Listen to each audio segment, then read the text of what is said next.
Thank you, Sherelle, as always, and welcome to everyone.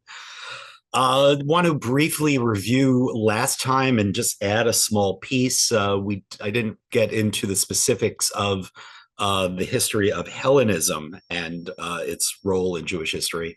So I wanted to talk briefly about that. Last time we applied the history and memory lens to the question of the historic phenomenon we call diaspora. That's a more general historical view that simply Jews spread all over the ancient world without judgment one way or the other. Whereas the memory version or the memory perspective of Jewish tradition is that we Jews were cast into exile by our God for our sins. And life here in exile is a punishment. So it contains a very negative quality, and we talked about that last week and that dichotomy. What I didn't get into is, to the same degree, is the question of what is the experience living outside of the land of Israel like, and it's primarily characterized by the influence of the culture, the new culture that we are living in, that will have an influence on Jews, on Jewish life, and on Judaism. And that's been the norm throughout most of Jewish history, that Jewish culture and Jewish religion is almost always, to some degree, a cultural synthesis. It draws upon its own history, its own tradition, but it blends that with whatever is the current cultural context. And so the first important, obviously, this is of vital importance to the study of our life today, and the American Jewish community and its form of Judaism is also similarly a kind of a blending. It is deeply influenced and impacted upon by its environment and by the American culture that we're a part of. And that's been true for a very long time in many different diasporas. The first important one in this regard was life under the Hellenistic Empire of the ancient Greeks. When Alexander the Great conquered much of the Mediterranean world and significant parts of Asia in the 4th century BCE, he came into Jerusalem in the year 332 or 333, and it was in that time that Jews moved from living under Persian rule to living under Greek rule. And what the Greeks brought was a different attitude toward ruling minority populations. We historians call that attitude Hellenism. And it was the intentional desire on the part of the rulers to allow minority cultures and local communities to preserve their culture and their identity, but to begin to assimilate, in the sense we used it last week, to absorb and acculturate Greek language and customs and ways of thinking and behaving. So that blending of Greek culture, Hellenistic culture, with whatever was the local culture becomes the norm, becomes encouraged by the Hellenistic regimes. So Jewish life in this new world moves in a new direction, begins to, for the first important moment in Jewish history, it begins to open up to Jews and the Jewish community, open up to those outside influences and begin to create a new blend, a new synthesis again. So we call this, historically, this blend or this synthesis Hellenistic Judaism. And just to give you some examples of what we mean by that, we've talked about it from the very beginning. The history of Hanukkah, the holiday of Hanukkah, is a very good example. This occurred during the Hellenistic period. You'll recall the story. It was, to some measure, it was a military conflict with the Hellenistic rulers who had Jewish. I hate to use the word collaborator. It has a terrible, implication to it. But there were Jews who were in cooperation with the Hellenistic rulers. They were fighting against other Jews, right? That's in that context, that Hellenistic world. When the Maccabees were victorious, they chose to institute a new holiday to commemorate their great victory. that wasn't traditionally Jewish, right? That had never occurred in the biblical tradition. God instituted holidays for the Jews. For the first time, the Jews themselves said, okay, here's a new holiday that we're putting into practice, and we subsequent Jews have been celebrating ever since. That was a Hellenistic custom. Similarly, the books of the Maccabees that I've mentioned a number of times, which did not make it into the Jewish Bible, they are included in the Christian Bible, also an example of Greek influence. The writing of history, the most important Jewish historian of the time, Josephus Flavius, very much a product of his times. Similarly, the influence of the Greek language. The Greek becomes the lingua franca, the common tongue of everyone in that world. For centuries, even later under the Romans. And here too, we have very lasting influence of linguistic culture. Words like diaspora is a Greek word. A word like synagogue, which is going to be our subject for today, is a Greek word. And most significantly, in Hellenistic Alexandria, the capital of the Ptolemaic Hellenistic empire centered in Egypt, in Alexandria, a major diaspora Jewish community, which will produce a number of important developments of that time. Probably the most important, which is going to have long-lasting reverberations throughout history, is for the very first time, our Holy Torah, written in Hebrew, and until that moment only existing in Hebrew, was translated for the first time into a vernacular tongue. We call this ancient Greek version of the Torah, or translation of the Torah, the Septuagint, which comes from one beautiful tradition, a later story that's told, a good example of memory as opposed to history. The rabbinic memory of the translation of the Torah was that the Ptolemaic king requested it, which we believe to be historical. But then the king invited 70 Torah scholars from Jerusalem to Alexandria to come sit in his palace in separate rooms, and each one produce a translation, a separate translation of 70 different scholars. And lo and behold, guess what happened? They all came up with the exact same translation, right? Which is to say, even though it was the scholars translating, it was still divine revelation. It was still God's word. That has come to be known as the Septuagint, and the access that gave both non-Jews, certainly, who didn't speak Hebrew, but many, many Jews no longer could read in Hebrew, similar to today. There was now a way to read the Holy Bible. It was available to the world in that moment. And of course, since then, there have been many, many subsequent translations, all of which serving the same purpose. So a major moment of sort of, if you will, the globalization of Judaism in that moment. Another very important figure in the same time period, first century Alexandria, was a Jewish philosopher named Philo, known to history as Philo of Alexandria, who did something that no one had really done before, which was to combine Jewish thinking and thought and belief and values and concepts, to blend that with Greek philosophy and Greek modes of learning and Greek forms of pedagogy. That blending, that synthesis, was characteristic of Philo specifically, and more broadly of Hellenistic Judaism. We could go on. It's a fascinating period. I'm just doing this to add to last week's class. In other words, the benefit of cultural assimilation is new forms of Judaism, is the ongoing development, the living nature, the organic nature of Jewish tradition is spurred, is catalyzed by these outside influences. That's been our history ever since. Another few examples in what we learned from Josephus in the land of Judea, in the Jewish community there were several different schools or sects or communities representing different Judaism's different traditions, emphasizing one thing or another, and in certain cases being quite clearly in opposition to one another.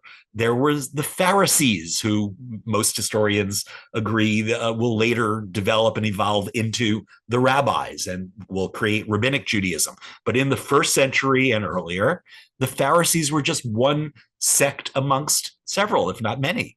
The ones we know of are the Pharisees, the Sadducees, the Essenes, being the three major schools of Jewish thought, the three major forms of Judaism. Today we would call them denominations. That term is anachronistic, but you get the point.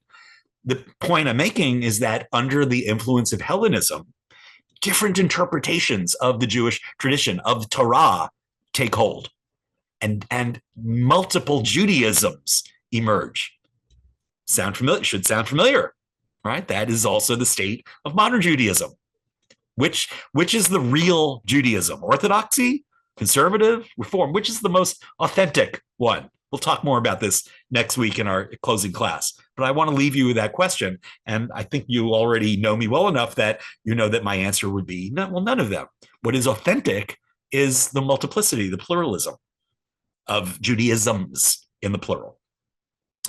Again, looking ahead to next week, another aspect of the Hellenistic influence on Judaism will be a new form of Jewish leadership and a new form of Jewish pedagogy and teaching that will emphasize parables and storytelling and analogies and the like. Very much, an influence of Hellenistic Greek culture that will come to inform in a very profound way the development of the rabbis and rabbinic culture. Again, that's next week. And finally, the last example I would add of Hellenistic Judaism is our subject for today, and that's the synagogue.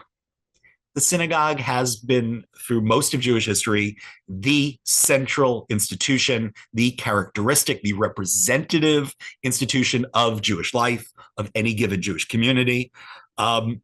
It has a history, however, and it also has some memory attached to it. So we're going to apply that same dual way of thinking to the synagogue, locating it both in Jewish history and in Jewish memory, and think about it both as a kind of a physical institution, as well as a concept, as well as an aspect of Judaism and of Jewish life.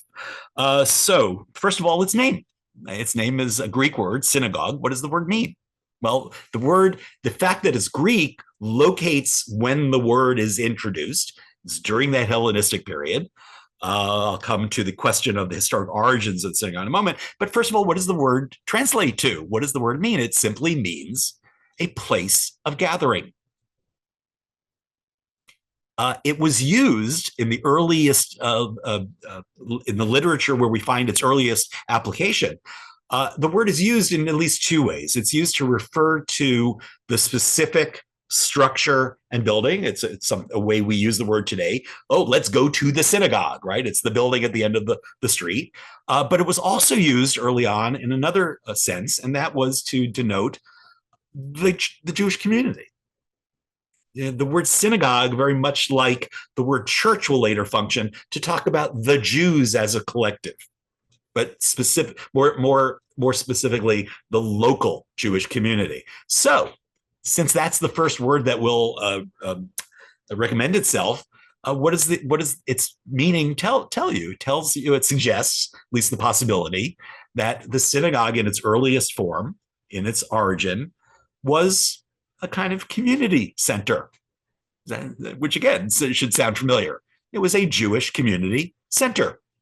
I'll meet you at the synagogue was the equivalent of saying I'll meet you at the center, right? So that is, I should point out here that there is no conclusive historical accounting of the beginnings of the synagogue, where it first emerges. The There's a scholar, a rabbi named, a conservative, American conservative rabbi named Lee Levine, who has been teaching and writing in Jerusalem for many years. And he is the leading scholar in this field. He wrote the book of The Ancient Synagogue and many other books as well on the subject. And he, if you go to that work of his, The Ancient Synagogue, he will recount for you all the various theories about about the origins, when, where, why the synagogue came into being. And then he offers his own, which I'll repeat. But let me sum them all up by reminding you that no one denies that the synagogue is a post-biblical innovation. It doesn't appear in the Torah. And the question is then, how and why does it pop up? And of course, the other important central Jewish institution of the biblical period and the period thereafter, the period of the First and Second Temple, obviously is the Holy Temple in Jerusalem. So the question emerges, well, what was the relationship of this new communal Jewish institution to the major center of Jewish worship and Jewish ritual under the priesthood, the temple? And so that's the main question we have. What historians will tell us is that it emerges before the destruction of the temple. The Second Temple is destroyed by the Romans in the year 70 CE, 70 of the Common Era. That's the first century of the Common Era. The Common Era, again, just to remind you, is the same thing as AD, which stands for Anno Domini, the year of our Lord. Historians today have substituted CE for that, but it's the same period of time. The synagogue will emerge prior to the destruction of the temple. So the memory that the rabbis will later help to promote is that the synagogue, as the rabbis will understand it and reshape it, the synagogue emerges in the rabbinic telling, and that's more or less equivalent to memory, right, as the replacement for the destroyed temple. We no longer have the temple, oy vey is mir. They wouldn't have used that exact phrase, but the sentiment was the same. What are we going to do now? How are we going to perpetuate Judaism? And how are we going to serve the Lord without the Holy Temple, without a priesthood, without the sacrificial system? Well, the rabbis will later reinvent a system, or rather, invent a system to take its place. That is the system of prayer, worship, the liturgy, the synagogue as a house of worship. In Hebrew, a Beit Tfilah, house of worship, is to replace the temple, and prayer will replace sacrifice. Will be the genius of the rabbis to create that kind of transposition, and will affect the perpetuation, the preservation of Jewish life and the Jewish religion. So the memory of the synagogue is that it is in some sense an extension of the temple.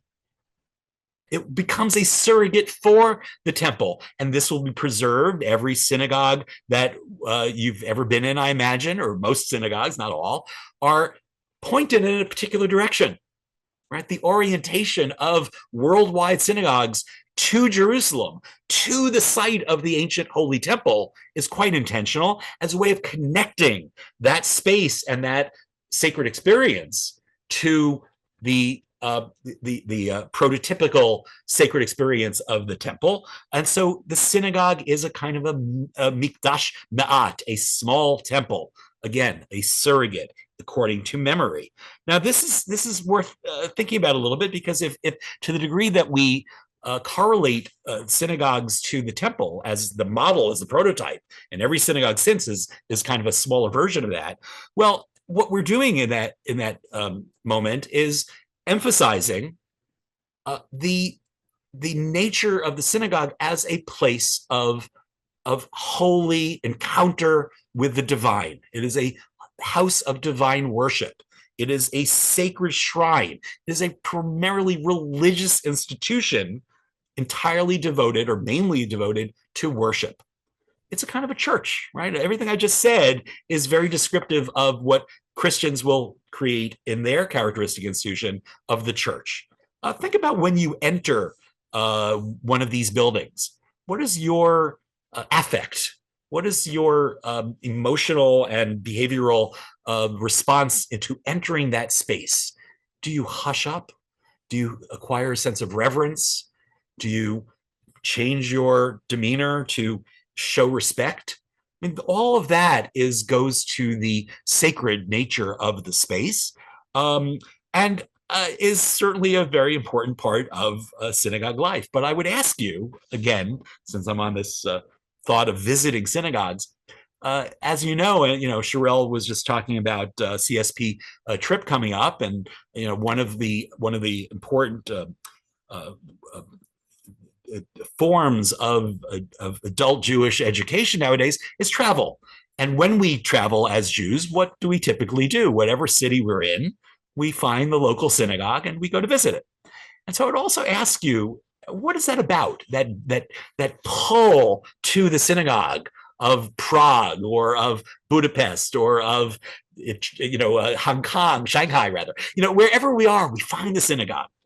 I want to suggest to you that urge, that impulse, is very telling, because I doubt how many of us are pulled to it. And again, this is available to us as part of the experience, but is the primary pull to experience holiness and the sacred, to encounter God?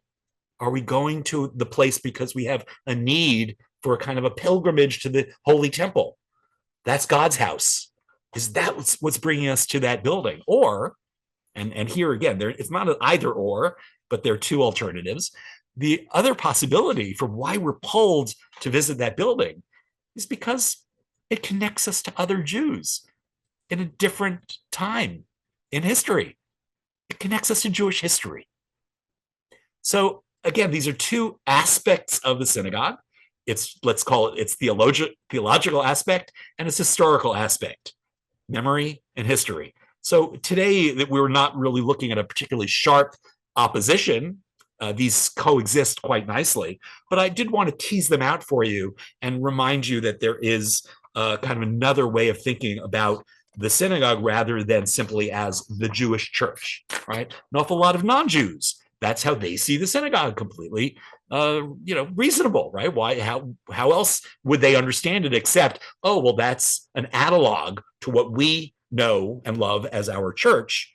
That must be the Jews' church. Well, from the Jewish perspective, it has a different history, serves a different set of purposes. And so let's switch to Jewish history now. Let's talk about the different possibilities that historians have come up with. Again, it is post-biblical. So one possibility is that it is during the first temple, I'm sorry, before the Babylonian exile, it's still the biblical period. So one possibility is it comes out of the Babylonian exilic period. Perhaps the very first synagogue was in Babylon. Perhaps it was a kind of a response to what the psalmist says, our captors asked us to sing a song of the Lord here on alien soil. How can we do that? We're not in Jerusalem where the temple is, right? Well, it's possible to imagine, it's easy to imagine that the response was, well, let's create a space here that will be a kind of alternative temple. And in fact, that is that is the consensus of most historians, that most ancient synagogues were most of the earliest ones. We do not have archaeological evidence. That's one very important one I'll come to in a moment. But the theoretical reconstruction of this is that the original synagogues were created in the growing diaspora, where Jews felt removed from and distant from the source of the temple in Jerusalem. And so it was created not as an extension, not as a miniature temple, but as a different kind of institution altogether that would be an alternative to that yearning for Zion, that attachment to Jerusalem, that connection to the home, the home source of holiness. This is a local, more what we would call more secular kind of institution that's going to serve us in a very different way. There are theories that it emerged in the ancient world. Cities tended to be walled cities, and the city gate becomes in the Hellenistic world, becomes a very important administrative center and a social center. And in Jewish where Jews lived, they may have either emulated that notion of the city gate as an institutional center, or in Jewish cities in Judea, it may have evolved directly from that. Another good theory. What Lee Levine adheres to that primarily, that it was a kind of an evolution of the city gate as a community center in the ancient world. But clearly and so just to sum up, that the memory of the synagogue is that it's an extension, it's a continuation of the temple, whereas the history emphasizes it being a competitor, an alternative, something other than the temple. It's subtle, but I think you'll agree in a moment that it's important. Let me go to some of the images I have for you. This is okay.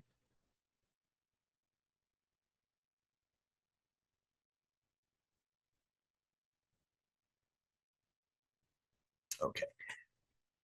This is the most important archaeological evidence that we have of the ancient synagogue. This is, first of all, this is the famous Theodotus inscription. Came from a synagogue. You'll hear in a moment how specific it is. This was found in Jerusalem. This is ostensibly part of the remains of an ancient synagogue in Jerusalem and is dated to pre-70. This synagogue stood at the same time as the temple. It was not a version of the temple. It did not serve the same purpose. It served a very different set of purposes. Let's read the inscription. It can translate it from the ancient Greek. So you can try to picture being in that space, and up on the wall are all kinds of plaques and inscriptions and verses and the like. And what language would you expect to find them in a synagogue? Well, that's our bias, that we assume that it's going to be in Hebrew, but this was very much a part of its time and of its culture. It was a Hellenized Jewish institution, and therefore it was written in Greek. And what did it say? Theodotus, son of Vetinus, priest and head of the synagogue. In Greek, that is the archisynagogus, the head of the synagogue. And so here we don't yet know if the word is being used as community or as the institution or as some blending of the two. Son of a head of the synagogue and grandson of a head of the synagogue. So let's stop right there. The role of leading the synagogue is a very important function in Jewish life. It's not enough to be a priest, but to be an archisynagogue is a position of honor and respect, and it is passed down from father to son. So this, first of all, gives us a sense of the way of the succession of it, of the honor of it, and most importantly, of the fact that the synagogue was already a known institution. It was an accepted, it had been an innovation at some point, but by this point, around the first century CE, in the years prior to the destruction of the temple, in that point, it was something that everyone knew of and took for granted. Yes, the synagogue is an institution in Jewish life, having nothing to do with the temple. Theodotus built the synagogue for, and there you hear it in its usage as the building, right? For the reading of the law and for the teaching of the commandments.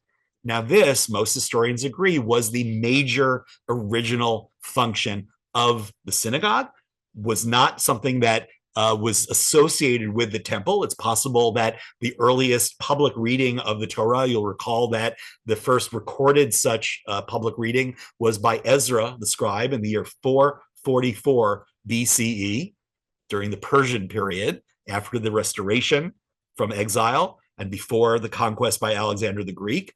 Under the Persians, in that period, was the beginning of the tradition, of the ritual, if you will, of public reading of the Torah. And it's also a good theory that that's when the synagogue comes into being as the institutional form for that, what would over the course of time become the principal, the most important aspect of Jewish religious life. The public reading, and then the study and the interpretation of our Torah and its tradition. They built the synagogue for the reading of the law, the Torah, and for the teaching of the commandments, the mitzvot, as well as, and here are some secondary functions, as well as the guest room, the chambers, and the water fittings as an inn for those in need from abroad. The synagogue which his fathers founded with the elders and Simonides. Now, this might be particular to Jerusalem, since when the temple stood, Jerusalem was a site of pilgrimage from around the Jewish world, and therefore those travelers needed functionally, practically needed a place to stay. So the combined function of accommodating, let's call it sacred tourism of a sort, with the growing importance of the reading of the Torah, neither of which they might be related peripherally to the sacrificial rite of the temple, but really quite different. What this describes is a new, separate, distinct institution of Jewish life, which over the course of time will become the central, the most important one. Now, again, thinking in historical terms, we looked at some maps last time of the diaspora of that era. This shows is another nice, I didn't get to show you this last week, another nice view of the extent of the diaspora during the Roman Empire. This is Jewish communities of the Roman Empire. The dark black blotches are areas of heavy Jewish settlement, and then the small black dots are particular cities of Jewish settlement. During this period, 100 to 300, we look back at this era through the memory lens, and this is the beginning of the Rabbinic Revolution. This is when the rabbis in Israel, particularly in the Galilee, the northern part of Israel, are writing what will become known as the Mishnah. And that becomes the basis, the foundation for the Talmud and for all of rabbinic literature. That's happening in Judea during this period. But look what's happening abroad, literally. Jewish life extends well beyond that revolution that's brewing back in the homeland, but Jews are living all over. And how are they practicing Judaism now that there's no longer a temple, no longer a ritual of animal sacrifice? That's gone. In that vacuum, one has to imagine every one of these locations of Jewish settlement has at least one, if not multiple, synagogues. It's during this period that the synagogue serves a function as a center of Jewish life, far removed from Jerusalem and Judea and Zion, the diaspora. How can we concretize and make sure to preserve Judaism here, living so far away? The synagogue will come to answer that question, and it becomes both a focus of Jewish life, a kind of a communal center, right, around which community exists, and it becomes a place for the teaching of Torah. So the two most important functions of the synagogue early on are social, communal. Beit Knesset is the Hebrew phrase for house of assembly, and Beit Midrash, the house of teaching, the house of studying Torah as well, which of course synagogues become primarily throughout history as well. I would also point your attention to the box at the top right. It mentions that there were probably about 3 million Jews in this ancient world spread out. About a third of them lived west of Macedonia. Macedonia is in the middle. That's Greece. Let's see, that's this area here. Today's Greece, the Aegean Peninsula. West of this area, Western Europe, was about a third, about 1 million Jews already lived. It's an approximation, but it gives you some sense of the pretty high numbers. North Africa is developing as a center of Jewish civilization, but over the course of time, it will be Spain, what will become known as Sepharad later on, Italy, the Romaniot Jews of Rome and its environs, and then later on in France and into Germany, this area will later become a major center known as Ashkenaz. But all of that is long in the future. This is long before we have such cultural divisions. But since I mentioned it, let's also recall that those two are great examples of the cultural influence of environment and the development of a new form of Jewish life and Jewish culture and of Judaism in all of those cases. But that's looking ahead. This is more or less the same map. This is from Lee Levine's book. This shows you simply where in that world, where we have found ancient synagogues that have been excavated. It's not quite as many as you might expect, but this is where Western civilization has been continually building and rebuilding itself. But a few of the important ones are all the way to the right is Dura Europos. That's one of the most famous ancient synagogues from late antiquity, whose discovery was earth-shattering in large part because of the use of graphic imagery of human beings. In other words, the commandment against prohibiting us from graven images did not apply, apparently, at various times in our past. And the ancient synagogue was often very highly decorated. In the case of Dura Europos, it is a beautiful series of wall paintings depicting biblical scenes. I'm sure many of you are familiar with it, another lecture entirely, but that's Dura in the furthermost east of this. And here in outside of Rome is Ostia. Another, you can visit the remains of this today. Another one that can be visited is Sardis in today's Turkey. And you see there a number along the northern coast of Africa as well. We will find many more archaeological remains of synagogues in the land of Israel. I'll come to that in a bit. But first, let's use what is an important source, historical source for us, is the New Testament, the Christian Bible.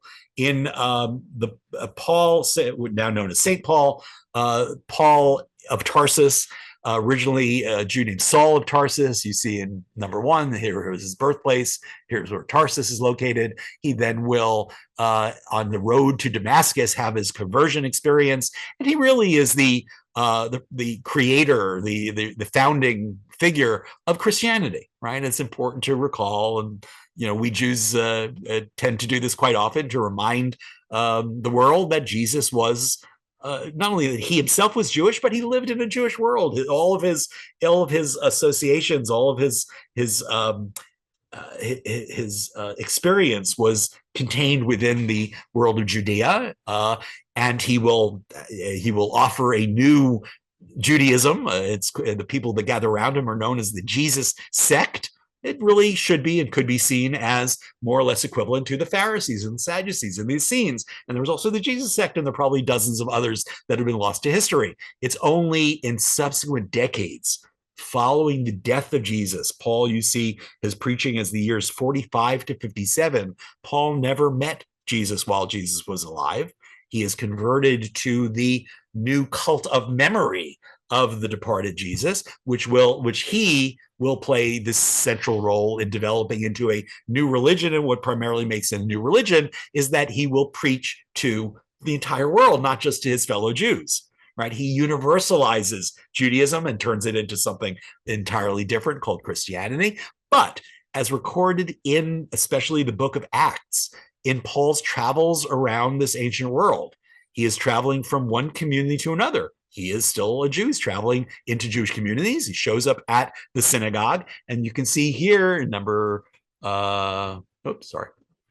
he reasoned in the synagogue every Sabbath and persuaded the Jews and the Greeks.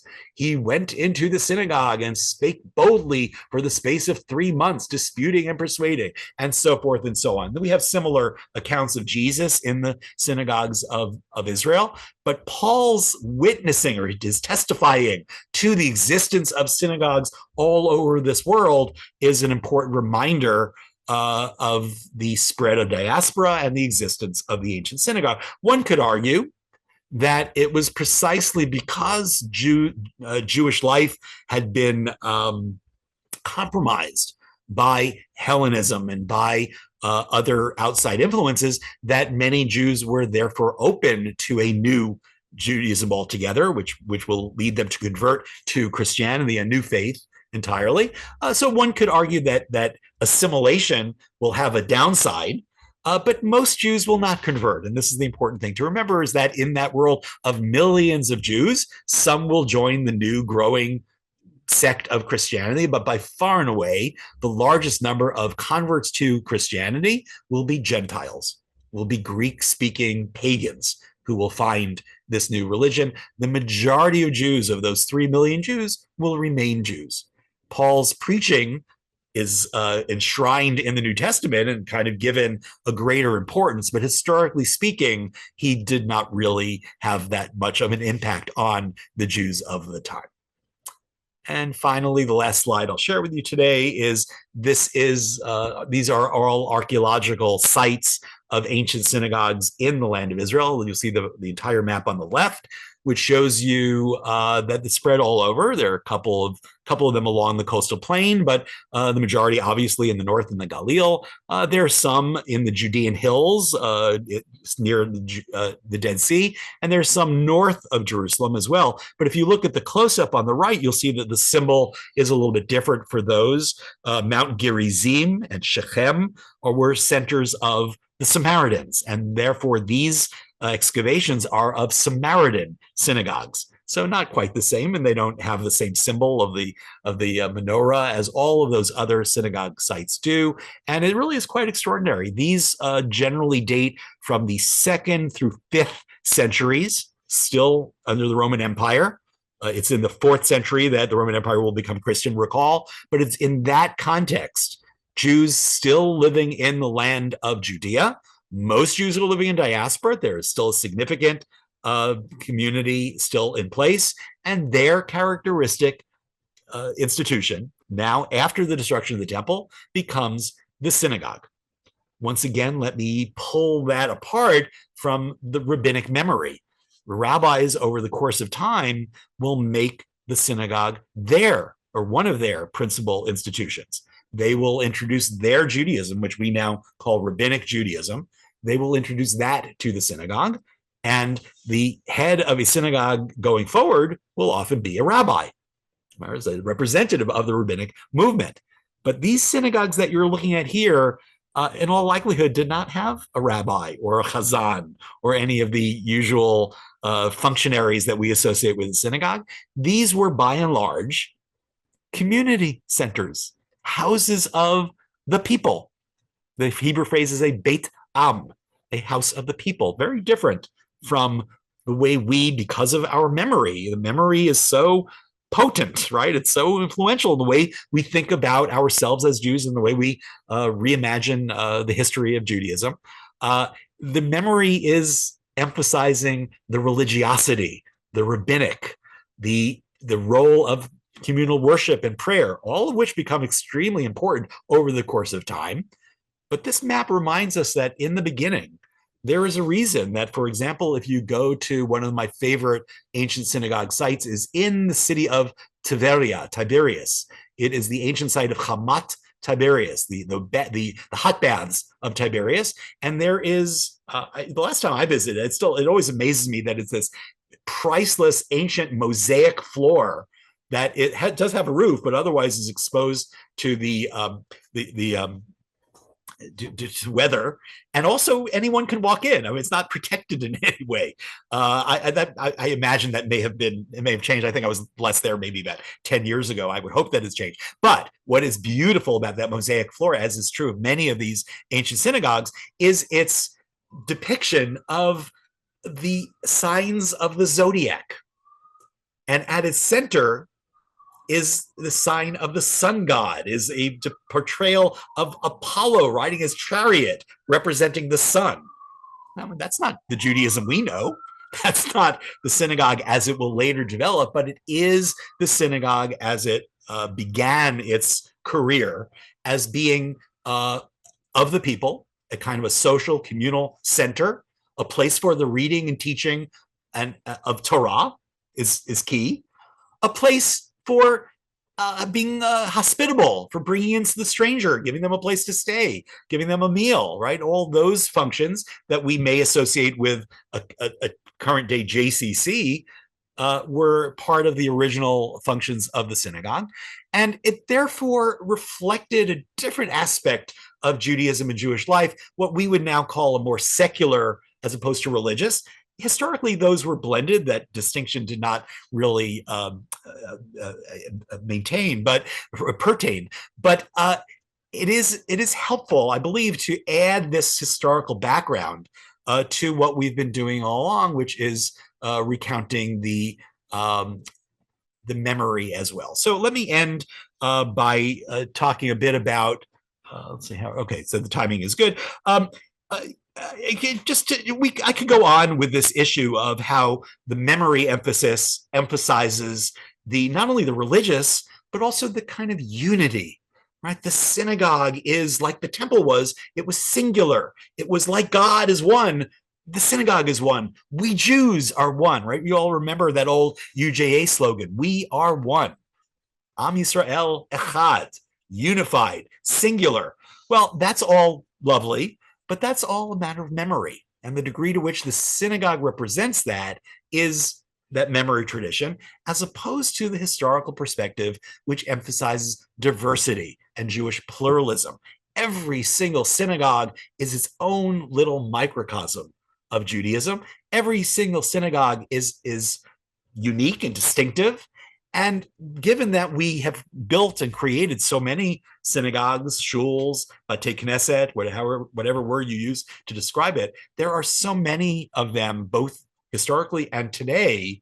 It really captures something else about the Jewish experience, and that is the multiplicity, again, pluralism. And I guess I'll end with one of my favorite Jewish jokes. I'm sure many of you have heard it. I apologize to those of you in Chelsea. I just told this joke recently at the Walnut Street Shul. Ed knows where I'm going with this.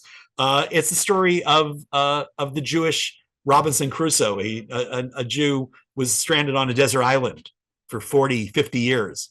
When he was finally rescued, his rescuers are amazed to see he built up half the island, and he very proudly took them for a tour, and he showed them the beautiful home he'd built for himself and the beautiful neighborhood he'd created and the shopping street and the shopping mall. I mean, he built incredible things for himself. And at the end of the major avenue, two big buildings with Stars of David, he said to them, and those are the synagogues that I built for myself. And they said, for yourself, you're right, you were here all alone for 40 years. What on earth could you possibly need two synagogues for? And he said, well, I'll explain. That's the one I go daven at, and that's the one I wouldn't be caught dead at, right? So I'm assuming you're all laughing hysterically. And the point of that is simply that the synagogue conceptually is about divisiveness is a negative term, but let's call it multiplicity, pluralism, diversity, and the diversification of the Jewish experience. The first way we diversified was to separate ourselves from the temple, and in diaspora to separate ourselves, not entirely, but to some degree, from Jerusalem and from the homeland.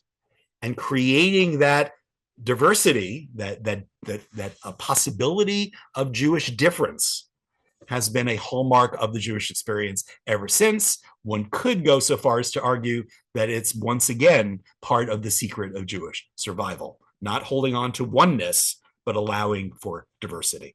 And the synagogue represents that. I hope that I made the point today without beating you over the heads too much. And I'm now looking forward to your questions. Yay.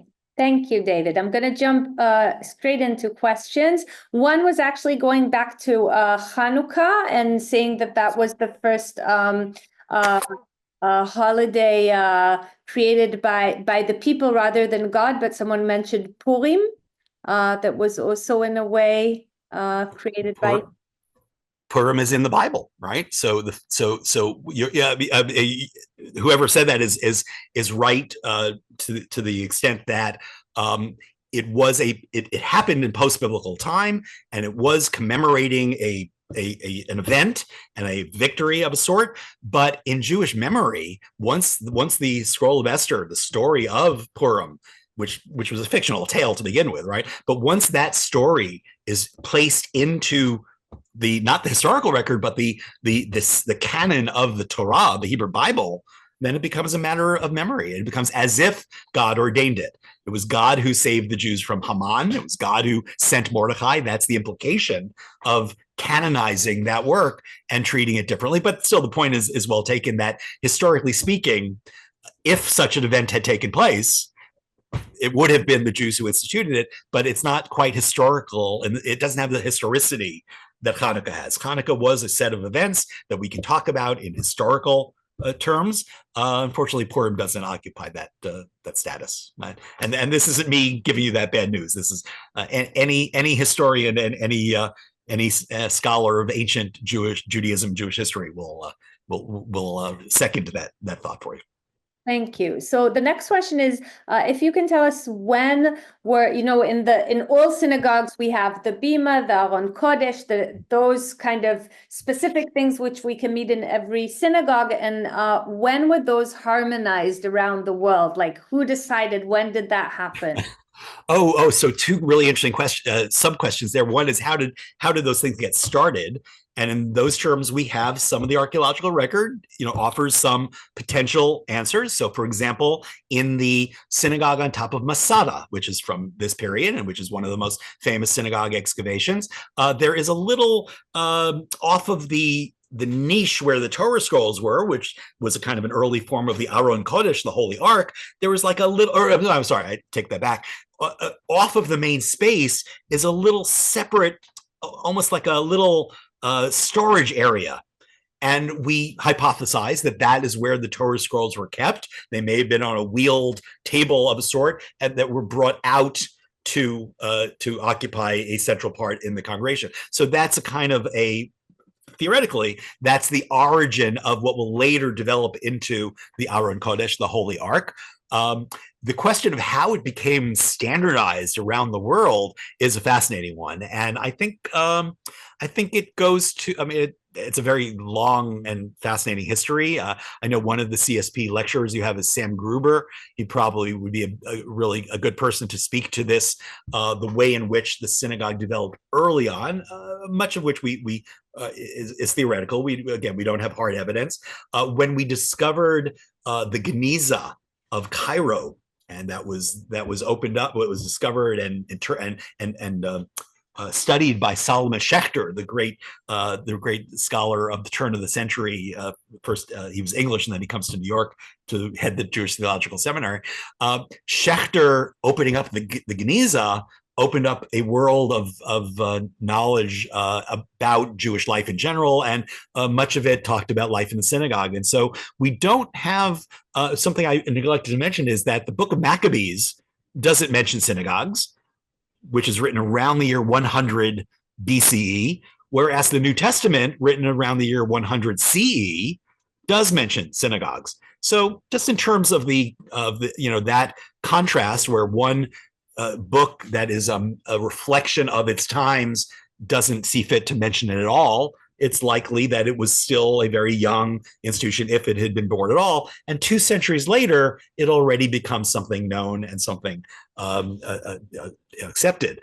The question of how the elements of a synagogue become more or less standard, I think goes to the nature of the diaspora, that Jewish communities will not exist in isolation, but there is always going and coming. There is always intercourse between them, and therefore Jewish culture, even though, and this goes to last week's subject of diaspora, even though Jews live in such far-flung lands, spatially, geographically, so distant from one another, they still maintain more or less a common culture, primarily knit together by the Torah, and it's the tradition it generates, but also by certain other traditions of Jewish communal infrastructure. The synagogue is the central one. It's not the only one. There will be other forms of Jewish communal life that will also become standard. And one has to assume that simply tells us that Jews were in contact and were moving from place to place. The diaspora was a fluid diaspora. It was never fixed, and you have a community that becomes completely cut off from all other Jews. To the degree that happens, that community will sometimes no longer be understood as part of the Jewish people, right? When you have that kind of geographic isolation. So for the most part, Jews in diaspora were in contact, were learning from one another, and were perpetuating aspects of Jewish life in that way. Thank you. Another question was about the transition within American Jewry from synagogue to temple as a name. Oh, thank you. You're reminding me of a number of points I somehow got lost in the shuffle. I cited last week for you that famous synagogue dedication in Charleston, South Carolina. It was in early 1841, by the way. I checked. It was in January of 41. The building was built in 1840. The dedication was in 41. The entire city, all the notables, all the other ministers of all the churches, the mayor, everyone was there in this new synagogue building that was built. And the Chazan gave what becomes a famous speech. And I cited for you the second part of it last time, that this city is our Jerusalem. This land of America is our Zion. Very powerful stuff. But I left out the beginning, which was this synagogue is our temple. Mm-hmm. So the modern Judaism wants to relate the synagogue to the ancient temple as a way of saying, we're not a separate nationality with dual loyalty, but rather we are another religious group, much like you. Our synagogue is like your church. And instead of calling it a church, that would have been going too far, although often the architecture made it look like a church, right? But the adoption of a new term, synagogue, sounds very foreign. Sounds, that's synagogue is like too Jewish, right? So the term temple, an English word, which first actually adopted in France and in French, but in English, a much gentler term. So it both relates back to the ancient temple and also connotes a kind of this is a shrine, this is church-like, this is familiar. We are a religious group. Our nationality is the same as yours, American, right? So all of that certainly has profound effects on Jewish identity during that era and will be expressed by new forms of Judaism. I mentioned classical Reform Judaism and the development of the synagogue as well. Right. Again, that's another lecture. The art and architecture of the synagogue is something that I teach it as well, but I usually throw that to my colleague Sam Gruber. And we have a beautiful series with Sam about synagogues, so I'll also add that playlist to the follow-up email for this session. But I'm going to squeeze in another question about the 70 translation, which there was a question there about, first of all, another legend saying that it was members of the 12 different tribes that were brought in to translate. And if you can mention something about the difference between history and memory, and because you mentioned what the kind of Jewish memory tells us about the translation, but historically, what do we know about it? I may be getting this wrong, but I'm going to give it a try. The first account we have of the production of the Septuagint is from Josephus. I believe it's in his polemical work against Apion, in which he tells that story. And his version of it has plenty of good detail and really grounds it in a sense of history. And he, of course, doesn't promote the more mythic version of it that a miracle occurred and they all came up with the same, but rather he talks about how a foreign king enlisted a group of scholars. I believe Philo led the delegation and brought the scholars to do the job. So all of that, as described by Josephus, our one and only historian of the time, we take as more or less historical. We have the product, we have the Septuagint, so there has to have been a creation story. It is the later rabbis who are going to be writing a couple of centuries later who will first tell and thereafter perpetuate this very beautiful fable of the 70 scholars and the miracle of the translation. It's beautiful. We will hold on to that forever as our memory. But here's another good example, and I thank you. It was perhaps the best way to end, a great example of the dichotomy that we've been working with. Thank you very, very much. Thank you, everyone, for your questions. It's just a joy and a pleasure to listen and then to be able to kind of get deeper into these parts of what we're learning. So thank you very much. We'll meet again next week for the final part of this series, and join us on Sunday for our session with Dr. Ole Janusz. And I hope you all have a happy ending of Sukkot and a good day, afternoon, evening, wherever you are. Toda rabah.